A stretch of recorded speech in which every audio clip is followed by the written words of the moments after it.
ஓம் அம்மையப்பர் திருவடியே சரணம். குருதேவர் திருவடியே சரணம். குரு வாழ்க, குருவே துணை. ஸ்ரீ குரு ஜோதிடம் நேயர்கள் அனைவருக்கும் வணக்கம். 2025ஆம் ஆண்டு மீனராசி அன்பர்களுக்கு எப்படிப்பட்ட பலன்கள் நடக்க காத்திருக்கு அப்படிங்கிறத தான் இந்த பதிவில் நம்ம பார்க்க போகிறோம்.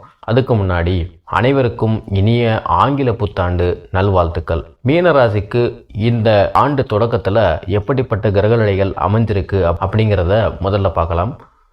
அது என்ன ஆண்டுக்குரிய கிரகநிலைகள் கேட்குறீங்களா? ஒரு குழந்தை பிறக்கும்போது வானமண்டலத்தில் கிரகங்கள் எந்தெந்த இடங்களில் இருந்தாங்களோ அதனுடைய ஒரு ஜெராக்ஸ் காப்பி தான் அந்த குழந்தையினுடைய பிறப்பு ஜாதகமாக அமையும். அதன்படி தான் அந்த குழந்தையினுடைய வாழ்க்கை முழுவதற்குண்டான பலன்கள் நடைபெறும். அந்த வகையில் ஒரு வருடம் பிறக்கும்போது ஒரு ராசிக்கு எப்படிப்பட்ட நிலையில் கிரகங்கள் இருக்கிறாங்களோ அதனுடைய அடிப்படையில் தான் அந்த ராசிக்குண்டான பலன்கள் முழுமையாக நடைபெறும். அதில் கிரக பெயர்ச்சிகள் நடக்கும்போது சில மாற்றங்கள் ஏற்பட்டாலும் அந்த கிரக அமைப்புகளின்படி தான் 80% அதிகமான பலன்கள் நடைபெறும். சரி, வாங்க மீனராசிக்கு எப்படிப்பட்ட கிரகநிலைகள் இந்த ஆண்டு தொடக்கத்தில் இருக்குது அப்படிங்கிறத பார்க்கலாம்.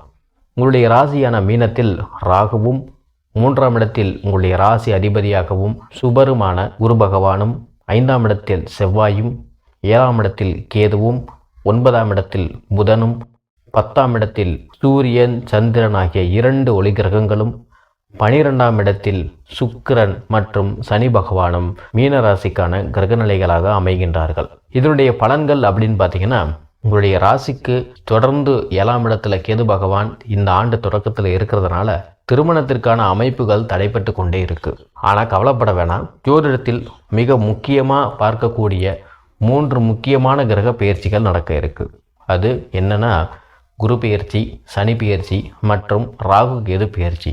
ஆகையினால் ராகு கேது பெயர்ச்சிக்கு அப்புறம் திருமணமாகாத மீனராசி அன்பர்களுக்கு அல்லது இல்லற வாழ்க்கையில் அடுத்த நிலைக்கு செல்ல முடியலையே அப்படிங்கிற கவலைப்படுற மீனராசி அன்பர்களுக்கு கண்டிப்பாக ஒரு விடிவு காலம் உண்டு.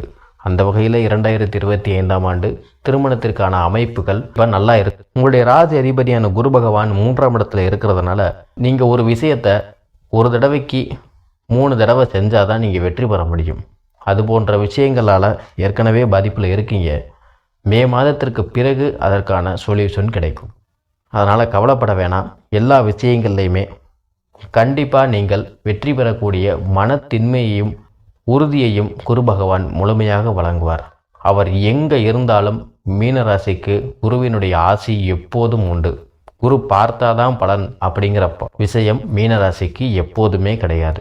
அதே போல் இந்த ஆண்டு தொடக்கத்தில் பார்த்தீங்கன்னா எந்த கிரகங்களுமே மறைவிடங்கள் சொல்லக்கூடிய 3, 6, 8 இல்லை. 12ஆம் இடத்துல மட்டும்தான் சுக்கிரன் சனி ஆகிய 2 கிரகங்கள் விரயஸ்தானத்தில் இருக்குது. மற்றபடி எல்லா கிரகங்களுமே பார்த்திங்கன்னா 3, 5, 7, 9, 10 ஆகிய நல்ல ஸ்தானங்களில் தான் இருக்குது. எல்லா விஷயங்கள்லையுமே கொஞ்சம் தடைகள் ஏற்பட்டாலும் நினைத்த காரியத்தில் வெற்றி பெறக்கூடிய அமைப்பு நல்லபடியாக கிடைக்கும். தெய்வ அனுகிரகம் இந்த வருடம் முழுமையாக கிடைக்கும். அதே போல் சொந்த தொழில் தொடங்கணும்னு நினைக்கிறவங்களுக்கு இந்த ஆண்டு மிகப்பெரிய வரப்பிரசாதமான ஒரு ஆண்டாக அமையும். பார்த்து கொண்டிருக்கக்கூடிய ஒரு வேலையவே எடுத்து சொந்த தொழிலாக செய்யணும்னு நினைக்கிறவங்களுக்கு ஏப்ரல் மாதத்திற்கு பிறகு அதற்கான அமைப்புகள் கூடி வரும். நீர் சம்பந்தமான அல்லது கடல் சம்பந்தமான எக்ஸ்போர்ட் சம்பந்தமான துறையில் இருக்கிறவங்களுக்கு மிகப்பெரிய ஒரு லாபங்கள், நல்ல ஒரு பொருளாதார சூழ்நிலை நன்றாக இருக்கும். முக்கியமான ஒரு விஷயம் என்னென்னா, தாயாருடைய உடல்நிலையில் சிறிது கவனம் செலுத்துவது நல்லது. செவ்வாய் 5ஆம் இடத்துல தொடர்ந்து இருக்கிறதுனால குழந்தை இல்லாத தம்பதிகளுக்கு குழந்தைக்கான பாக்கியம் இந்த வருடம் அமையும். அதே போல் சனி பகவான் தொடர்ந்து 12ஆம் இடத்துல பெரிய சனியாகவே இருக்கிறதுனால எந்த ஒரு விஷயத்திலும் அகலக்கால் மட்டும் வைக்க வேண்டாம். கடன் வாங்கி எந்த ஒரு விஷயத்தையுமே இந்த வருடமும் நீங்கள் செய்ய வேண்டாம். செலவுகள் மீது அதிக கவனம் செலுத்துவது நல்லது. நன்மையான பலன்கள் அப்படின்னு பார்த்தீங்கன்னா, உங்களுடைய முன்னோர்களுடைய வழிபாடுகள் செய்கிறது மூலமாகவும் குலதெய்வத்தினுடைய அனுகிரகம் முழுமையாக கிடைக்கிறதுனாலையும் எல்லா விதமான தடைகள் தாமதங்களில் இருந்து மீனராசி அன்பர்கள் முழுமையாக வெளிவருவீங்க. எந்த ஒரு வருஷமுமே பார்த்திங்கன்னா முழுமையான நல்ல பலன்களையோ முழுமையான தீமையான பலன்களையோ தரப்போகிறதில்ல. நல்ல பலன்களை நம்ம ஏற்றுக்கிட்டாலும் தீமையான பலன்களை சில வழிபாடுகள் மூலமாக நம்ம குறைச்சிக்க முடியும்.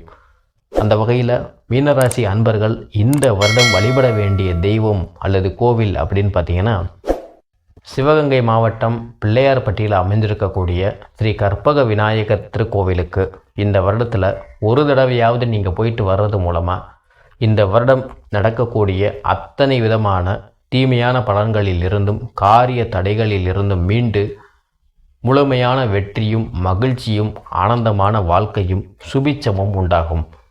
உங்களுடைய சுய ஜாதகம் சம்பந்தமான பலன் பார்க்கணும்னு நினச்சிங்கன்னா ஸ்க்ரீனில் தெரியக்கூடிய நம்பருக்கு வாட்ஸ்அப் பண்ணுங்கள்.